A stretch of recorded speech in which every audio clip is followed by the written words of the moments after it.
तो hey guys, आज मैं एक्सप्लेन करने जा रहा हूँ होली लाइन मांगा के वॉल्यूम नंबर 6 को। और इस मांगा के ऑथर हैं कोजी मोरी।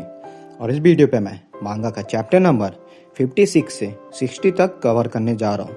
सो प्लीज़, अगर आपको वीडियो अच्छी लगती है तो चैनल को सब्सक्राइब, वीडियो को लाइक और हाइप कर दीजिए, जिससे मुझे वीडियो बनाने में मोटिवेशन मिले और आपको वीडियोस की नोटिफिकेशन। तो चलिए आप चैप्टर शुरू करते हैं। तो चैप्टर की शुरुआत में सिचुया के साथी उसे बताते हैं कि यू मसाकी को हरा नहीं पाया है, पर यू का एक किक मसाकी पर जरूर पड़ गया था, जिसे मसाकी ने रोक नहीं पाया था। तो यह सुन सुचिया कहता है, नहीं, ऐसा नहीं हो सकता। तो उसके साथी कहते हैं, नहीं, पर यू के कुछ ऊपर से बेंड करके किक मारा था। तो यह सुन सुचिया समझ जाता है, ये तो ब्राजीलियन किक है, पर आखिर उसने ये इतनी जल्दी कैसे सीख लिया। और सुचिया आगे बताता है, जब मैं 1 साल पहले मसाकी से फाइट करा था, तब मैं 3 बार नीचे गिरा था और मेरी हालत बहुत खराब हो गई थी और मैं मुश्किल से ही चल पा रहा था। और मन में कहता है, पर अगर यू ने मसाकी को किक मारा है और उसे हिट हुआ है तो जरूर यू में कुछ बात तो है। और आखिर यू कितना आगे बढ़ेगा और कितना स्ट्रांग होगा। और तभी हम यू का सीन देखते हैं, जो स्ट्रीट पर घूम रहा होता है। और तभी उसे 2 बंदे पीछे से आवाज देते हैं, पर यू इन्हें इग्नोर कर आगे जाने लगता है। तो ये दोनों बंदे यू के पास आ जाते हैं। तो यह देख यू मन में कहता है, मैं नहीं चाहता कि ये मुझे कमज़ोर समझे, नहीं तो ये कुछ भी कर सकते हैं। और अगर रूमर फैल चुका है तो मुझे ही इन सभी का सामना करना चाहिए, ताकि ये लोग मुझसे दूर रहें। और यह सोचकर यू इन बंदों से कहता है, अच्छा, तो तुम्हें फाइट करना है? तो ये बंदे कहते हैं, हाँ। तो यू कहता है, चलो। तो तभी आगे मोटा बंदा यू के सामने खड़ा होता है, यू से फाइट करने के लिए। और यू भी फाइट के लिए तैयार होता है। और तभी दोनों आपस में फाइट करना स्टार्ट कर देते हैं, पर पता नहीं क्यों अब यू इस बंदे से फाइट नहीं कर पा रहा होता है। फिर नेक्स्ट चैप्टर में यू इस मोटे बंदे के मुंह पर जोरदार पंच मारता है, पर यह बंदा भी डॉज कर यू पर भी पंच मारने लगता है। और तभी दोनों आपस में ही फाइट करते हुए एक दूसरे को पकड़ लेते हैं। और तुरंत यू इस बंदे पर जोरदार किक मारता है, जिसे देख इस मोटे बंदे के साथ ही यू के पीछे से उस पर अटैक कर देता है, पर यू इसे भी किक मारकर नॉकआउट कर देता है। तो ये मोटा बंदा यू से कहता है, ये फाइट अभी खत्म नहीं हुई है और ये मैच अब ड्रॉ रहा, पर तुम जीते नहीं हो हमसे, और अगली बार जब भी तुम हमसे मिलोगे तो तुम्हें मैं छोड़ूंगा नहीं। और यह सब सुनकर यू यहाँ से जाने लगता है। और फिर हम अगले दिन का सीन देखते हैं, जहाँ यू एक जगह पर खड़ा होता है और खुद से कहता है, आखिर मुझे हो क्या गया है? मैं पहले मुझे डैमेज नहीं होता था, पर अब तो मैं इन बंदों को भी नहीं हरा पा रहा हूँ। और तभी यू के पास फिर से कुछ बंदे आ जाते हैं और इनमें से टोपी वाला बंदा कहता है, यही है वो बंदा, आज मैं इसे छोड़ूंगा नहीं, इसने ही मुझे मारा था। और तभी आगे तीनों बंदे यू पर एक साथ अटैक करना स्टार्ट कर देते हैं, जिसे यू मुश्किल से ही डिफेंड कर पा रहा होता है।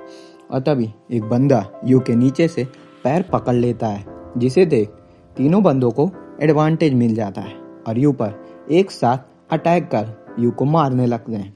और तभी यहाँ पर इन लड़ाई के बीच यहाँ पर आयाडो आ जाता है और इन्हें देख लेता है कि यू को अब बहुत बुरी हालत हो चुकी होती है। फिर नेक्स्ट चैप्टर में आयोडो को देख एक बंदा उसे आकर पकड़ लेता है, जिससे आयोडो का बर्गर नीचे गिर जाता है और ये बंदा हंसने लगता है। और तभी आयोडो इस बंदे को पकड़ लेता है और कहता है, मुझे अकेला छोड़ दो। और या कहते ही आयोडो इस बंदे को जूडो के मूव से उठाकर नीचे पटक देता है। तो यह देख टोपी वाला बंदा भी आयोडो पर पीछे से अटैक कर देता है, पर आइवाडो उसे भी पकड़कर जोर से वॉल पर टकरा देता है और नीचे रख देता है और तुरंत इनके तीसरे बंदों को भी नीचे गिरा देता है। और यह सब देखकर यू आइवाडो को थैंक्स करता है उसकी मदद करने के लिए। तो आइवाडो यू से कहता है, हाँ मैंने तुम्हें बचाया है। और यह कहकर आइवाडो अपने नीचे गिरे बर्गर की तरफ यू को इशारा कर दिखाने लगता है और आगे दोनों आकर पार्क में बैठ जाते हैं, जहां यू ने आइवाडो को नया बर्गर दिलाया होता है और कहता है, मैं अब बिल्कुल भी जीत नहीं पा रहा हूँ, मेरे पंचेस अब बिल्कुल भी वर्क नहीं कर रहे हैं और मेरी किक भी कमज़ोर अब हो चुकी है, पर मुझे अभी भी स्ट्रॉन्ग बनना है। तो यह सुन आइवाडो कहता है, अगर तुम कमज़ोर हो तो इसमें गलत क्या है, तो तुम मुझे अपना थोड़ा फिस्ट दिखाओ। और तभी यू अपना फिस्ट आइवाडो को दिखाता है, जिसे देख आइवाडो कहता है, तुम्हारा फॉर्म तो अब बहुत ही स्लीपिंग लग रहा है, तुम्हें हमेशा अपने पंच का स्ट्रॉन्गेस्ट करना चाहिए। तो यह सुन यू कहता है, हाँ तुम सही कह रहे हो, इसलिए मेरे पंचेस को सभी आसानी से ब्लॉक कर पा रहे हैं और इसके लिए यू आइवाडो को थैंक्स करता है। तो यह सुन आइवाडो आगे कहता है, तुम और मसाकी दोनों बिल्कुल नहीं बदले हो और मैंने सुना है कि लंबे बालों वाला आदमी जल्दी कोई मुसीबत में पड़ने वाला है। तो यह सुन यू कहता है, वो तो मसाकी है। तो आइवाडो कहता है, हाँ योशी को उसने हराया था पहले, तो उसका बदला योशी लेने वाला है। तो यह सुन यू आइवाडो को पकड़ लेता है और कहता है, मुझे पूरी डिटेल बताओ। तो आइवाडो कहता है, मुझे ज़्यादा कुछ नहीं पता है। पर यह कहकर आइवाडो यहाँ से जाने लगता है और कहता है, तब तक के लिए यू तुम जिंदा रहना। तो यू एक बार फिर से आइवाडो को जाते हुए उसे थैंक्स करता है। फिर नेक्स्ट चैप्टर में हम योशी के अड्डे का सीन देखते हैं, जहाँ योशी अपने बंदों से कहता है, तुम लोग मसाकी की टेंशन मत लो और याद रखो हम फिस्ट 1 कहलाते हैं और पहले हम उस मसाकी को ही मारेंगे। तो यह सुन सभी बंदे जोश में आ जाते हैं। तो योशी कहता है, तुम सभी पागल मत बनो, हम उसे एक साथ उसके घर पर अटैक नहीं करने जा रहे हैं, नहीं तो सब कुछ खराब हो जाएगा और हमारा प्लान भी बर्बाद हो जाएगा। उस मसाकी को सिर्फ ताका ही संभाल सकता है। तो यह सुन एक बंदा कहता है, सेनपाई वो बंदा तो सिर्फ अकेले ही काम करता है, आखिर क्यों वो हमारी रिक्वेस्ट मानेगा। तो यह सुन योशी हंसने लगता है और कहता है, हाँ वो मेरी बात जरूर मानेगा, मेरा उस पर कुछ एहसान है और हाँ उसके पास केंडो में डैन रैंक भी है और मेरे ऊपर थोड़ा ट्रस्ट करो, उसे कोई भी 1-on-1 में नहीं हरा सकता है और अगर कोई है तो उसे भी केंडो आना चाहिए। तो यह सुन सभी बंदे हैरान हो जाते हैं। तो योशी आगे बताता है, एक अकेला भेड़िया ही दूसरे भेड़िया के लिए सही होता है, ताकि दोनों एक दूसरे को मार सकें और हम बस उन्हें दूर से बैठकर देखेंगे कि कैसे वो एक दूसरे को खाते हैं। और तभी सीन चेंज होकर मसाकी पर आता है, जहाँ योसुके मसाकी की तारीफ कर कहता है, मसाकी तुम तो कमाल के हो, तुमने सारा मैटर आराम से खत्म कर दिया और साथ सब कुछ शांत कर दिया।